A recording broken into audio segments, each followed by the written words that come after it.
But just getting down to business, because I don't want to eat into any of our time, the stock of the day is Resmed. Now, look, I know that we've covered Resmed before, but I also know it's very widely held. We always have viewers asking about it.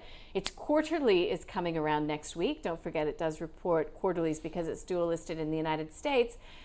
And then today, yet again, shares of Resmed are getting battered and bruised. This time after an Eli Lilly and Co published positive top-line results on their tirzepatide injection. I've probably messed that up. But what it is it's found to significantly reduce the apnea or sleep apnea symptoms. So think about this as yet another one of those weight loss drug type impacts. So investors are worried that these new therapies could make us all a little bit healthier, I suppose, and kill demand for Resmed's sleep apnea devices. So shares today are down by about 4%. They were down as much as 6% at one stage of the game. So let's get to this one because, Howard, look, I know that you guys own Resmed. You own them personally yes. as well. And I know that we've been through this before, right? Late last year, absolutely hammered off the back of the Ozempic weight loss drug fears. So is the market right, to continually get spooked by some of these new therapies coming along? Well, the market loves anything that's news. It doesn't mean it's terribly valid, but they gets terribly excited about news. And I used the opportunity, as did many of our members, when it got slammed last year, to buy some more. It got down to about $21 and a bit. Be nice if it got down there again because I'd be only too happy at sort of 22 or less to buy a lot more. But I think the main thing we've really got to look at is this a really big thing for Resmed? The sleep apnea market is only marginally touched by the companies that work in it. There are millions of other people around the world who don't have any treatment for their sleep apnea. They're starting to get middle class in China, in India, and so on. So the amount of difference that a drug's going to make is probably small, and it won't be cheap. That's the other thing too. So as one of our members who's used to be a professor in the medical profession has been watching this, was saying with the Ozempic drug, the cost of having an Ozempic injection regularly, because when you stop, if you carry on eating lots, you put the weight back on again. So the cost of continually being on Ozempic is so large compared to the cost of using a sleep apnea mask that in the long term it's just not going to be a terribly practical solution, except for a few people who are happy to spend that kind of money. And remain on pharmaceuticals. And because remain, one that's thing the other is that problem. nobody seems to talk about is, what, are you going to remain on these for the rest of your life? Yeah. Isn't Quite. it maybe a little easier Absolutely. to sleep with a mask on, which many people do? I've told this before, but I remember I used to go to the gym very early in the morning, and you could actually see some people that still had their mask, Yeah. the impression from their mask at 5 o'clock in the morning around their faces. So, and we must remember too, it's not only people who are overweight who have a sleep apnea. We've got two Team Invest members who really, both tall, slim guys, look very fit.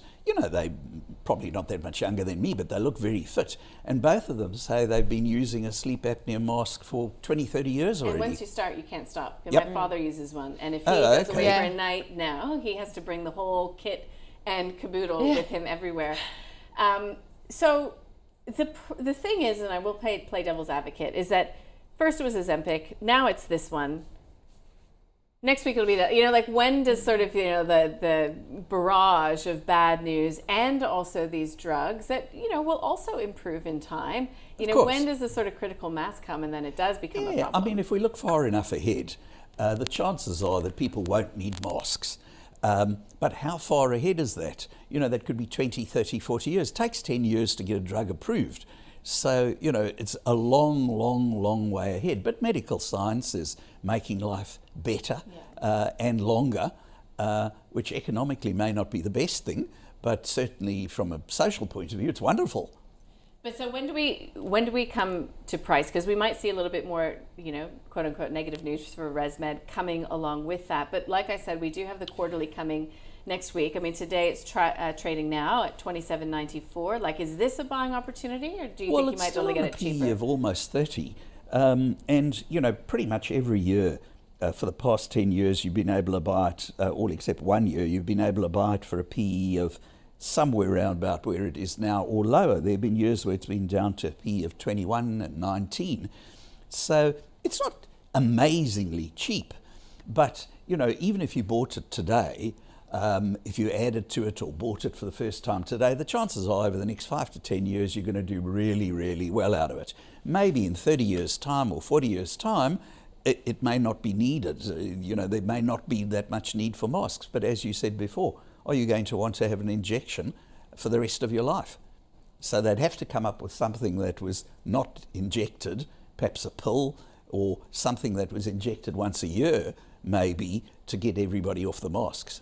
Okay, so it's a buy today. That's Yep, what I'm going to call I think it. so. Grady? Yeah, buy for me as well. Like, looking at this company, there is just not a lot to hate about it. And as you said, news and noise moves markets, and obviously investors get really shaken up by any negative news and noise at the moment with how uncertain markets are. So it's not just healthcare, it's any sector. You hear any little thing, uranium's down a tiny bit, Paladin and Boss are sold off. So it's across the market.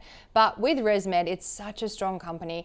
They have, their margin just went up last quarter by 90 basis points to 56.9%. So if that doesn't speak volumes in how their cost management goes on a financial side versus also the fact that they're still selling products, that just speaks volumes in itself. And also, as Howard was saying, I know so many people my age who snore and who have sleep apnea, Yep. and they're perfectly healthy, go to the gym twice a day, some of them, and I wish I could go to the gym twice a day, but they have more time than me. But yeah, so it's not just the weight loss thing, but obviously there is things that you need to consider with the weight loss drugs that are coming out. But again, that doesn't consider people who are allergic to these drugs, the shortage of the drugs, the long-term effects of these drugs. So honestly, if it was me, I'd prefer a mask, if I'm being perfectly honest. Okay.